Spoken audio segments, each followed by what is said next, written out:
pregnant in a majority male work environment can be a lot of things, and challenging is just the first one. For those of us who work in construction, manufacturing, the trades, or any industrial or STEM career, our work environment can carry additional risks that are rarely covered by the conventional literature. Hi, I'm Rachel with Ally Safety. I'm a health and safety professional, and I'm also in the 3rd trimester of my first pregnancy. When I started looking for information on how to work safe during my pregnancy, I found that there wasn't a lot of good information out there for those of us whose workplaces might look like this.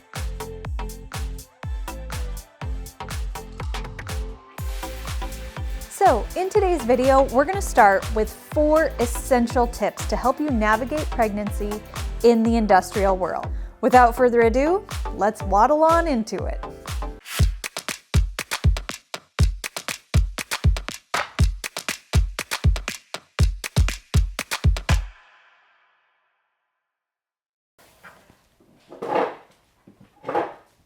Okay, that's better. Tip number 1, don't fall prey to pressure.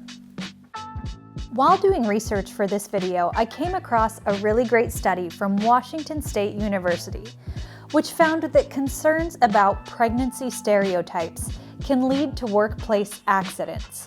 So that's exactly where we're going to start.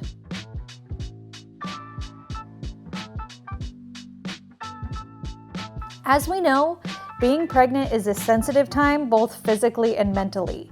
For many of us, we don't want to announce the pregnancy too early because of the possibility of complications or miscarriage, and yet it's during the first trimester when it's most important to avoid certain activities and exposures.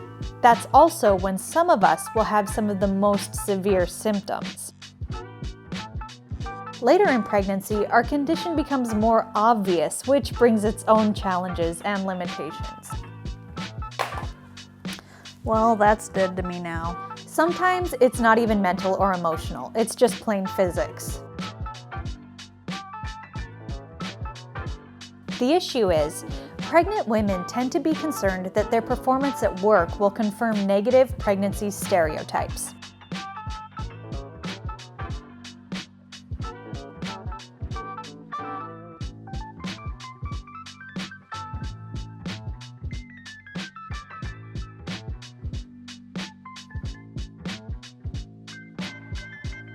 The stereotypes that pregnant women were most concerned about were being incompetent, weak, or less committed to their jobs. That's a lot of pressure, on top of the pressure of being pregnant. Typically, how this stereotype pressure plays out is we try to prove ourselves by being as productive as we're used to being, working extra hard, refusing breaks, and never asking for the accommodations that we actually need. Regardless of what stage your pregnancy is in, you need to be aware of feeling pressure to perform. This is a great time to change your expectations for yourself and give yourself some slack. If you've got pressure from coworkers, be upfront and let them know when their expectations are unreasonable. We're all here today because someone was pregnant with us at some point. And if people at work can't be accommodating and understanding, these are not the people you need to risk your health or your baby's health for. So take that pressure seriously and respond by being more cautious when you're feeling that you need it. Tip number 2, know the chemical hazards you may encounter.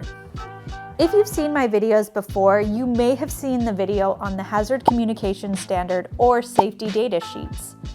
This is where we talk about our right to access the information on chemical hazards that we work with. Now, some of you will have safety pros or industrial hygienists on your job site who can be really helpful with making sure that you're not exposed to anything that you may be more sensitive to during pregnancy. But frankly, that's just not the case for everyone. So I'm going to provide some tips here, and also we'll link a helpful guide that I found from the California Department of Health and Human Services in the description box below. Regardless of the resources available at your work, it's always best to be your own advocate. Here's how you can do that. Inform yourself about the hazardous substances that you work with by reading the safety data sheets yourself or working with your site safety pro.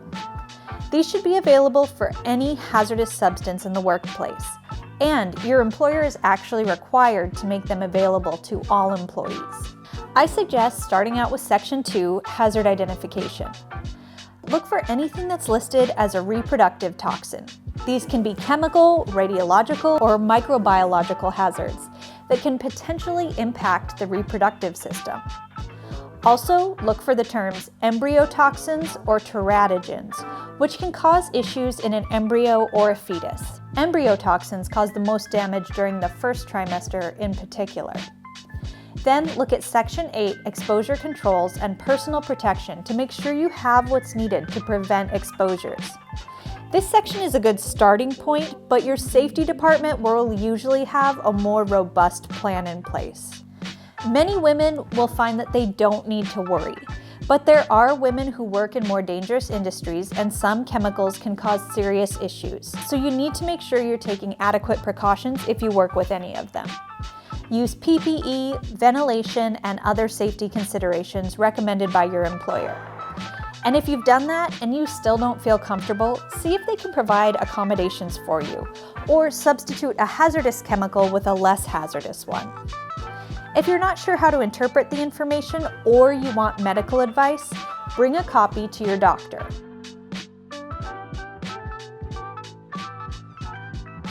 Your employer is required by law to give you a copy of the safety data sheet if you ask for it. And although those of us in safety and industrial hygiene know how to protect against hazardous substances, we aren't medical professionals, so always feel free to work with your doctor. Number 3, declare your pregnancy early for extra radiation protections. Radiation is surprisingly common in a variety of industries. Like anywhere X-ray technology is used, radioactive materials, nuclear medicine, radiation therapy, and many, many others. Radiation can be hazardous to the fetus when pregnant. The best course of action here is to tell your employer as soon as you find out you're pregnant. In the case of radiation, this notification is more official and it's known as a declaration. Now, even if you're not announcing your pregnancy to friends and family yet, you want to start protecting yourself right away because you'll have a lower permissible exposure limit to radiation than the average worker. For pregnant workers, the dose of radiation needs to stay below 500 millirem during the entire pregnancy. Now, for reference, the exposure limit for non-pregnant workers is 5,000 millirem. So this is definitely a big change in what's considered safe and will probably require your employer to make some adjustments. Depending on your workplace, your employer may provide extra protections for you, like a lead apron to protect the fetus if you're working with X-ray equipment, or a fetal dosimeter, which is just a monitor that's worn about waist level and measures your radiation exposure to make sure your baby is protected. The first and most important step in all of this is letting your employer know you're pregnant so that they can provide the accommodations. Next is just making sure that you utilize whatever accommodations are provided. I found a very nice fact sheet on occupational radiation exposure during pregnancy from the University of Washington, which I'll link below for you as well. Number 4, physical concerns. The next and most obvious category is physical concerns. Pregnancy keeps your body in a constant state of very real physical change. From reaching to balance to lifting and moving, everything changes. The best judge of what is too much for your body is you. The really difficult thing is, this will vary day by day and week by week. There are so many physical challenges that it's hard to cover them all. But here are the main concerns that you should be especially aware of. Carpal tunnel syndrome. When you're pregnant, your hormones cause fluid to build up in your body, which can cause swelling. That swelling can lead to swelling within the carpal tunnel, and that can result in tingling, numbness, and pain in the wrist and hands.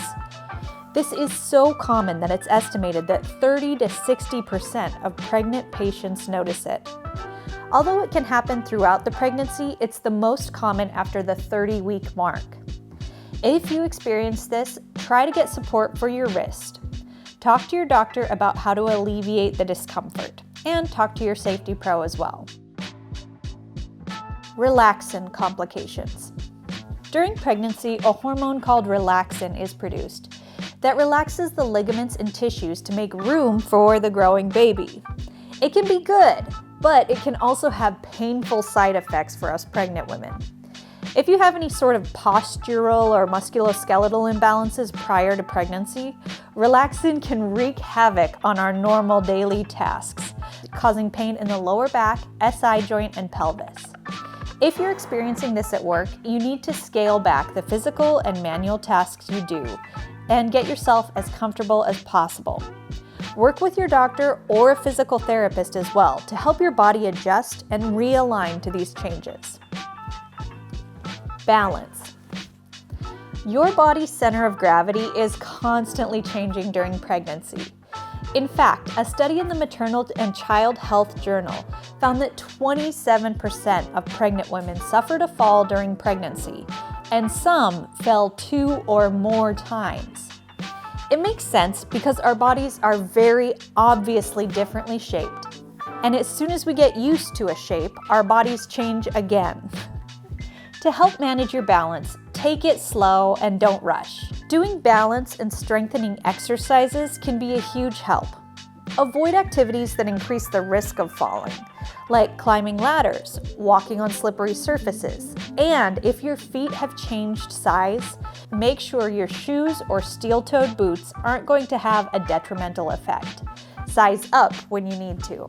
And if you do fall, talk to your doctor. Lifting and reaching. The last topic in this section is lifting and reaching. This will be obvious if you're further along like I am, but if you're not, this can come on gradually and be a bit of a problem. The thing is, you just don't have the reach distance that you used to, and doing any task that requires reaching means that you now have to reach past your extended belly, and the distance you can reach to is simply reduced. This can result in additional strain on the arms and shoulders, so whenever possible, reduce your reach distance by storing items in areas where they're easier to access or getting help from coworkers when you need it. Speaking of the reach distance, when you carry heavy objects, the way that we recommend to reduce the risk of injury is to carry them close to the body in what's known as the power zone. When you're pregnant, your power zone is suddenly out here. Squishing your baby bump with a heavy object is not going to be advisable or comfortable. Lifting the object further from the body also makes the object heavier and puts more strain on the lower back, which is probably already under some strain and can lead to injuries. So, the best course of action is to use a cart, use a dolly, get help, or reduce the weight of what you're carrying. Remember, you're already proving enough by carrying the baby. No awards are given for weightlifting in pregnancy. For all of these physical challenges, getting a belly band to help support your back and belly can be helpful, along with stretching and strengthening exercises. Lastly, don't forget that recovering is really important. This can include breaks at work, taking it easy when you're off the clock, and critically important is making sure that you get a good, restorative night's sleep in a comfortable position, which I know is a lot easier said than done. So, those are 4 tips to help you stay safe at work while pregnant. Remember, never be afraid to speak up if you don't think a situation is safe for you or for the baby. I know it might be uncomfortable at first, but it's the right thing to do. I hope this video was helpful for you. Thank you for watching, and until the next time, I'll see you later.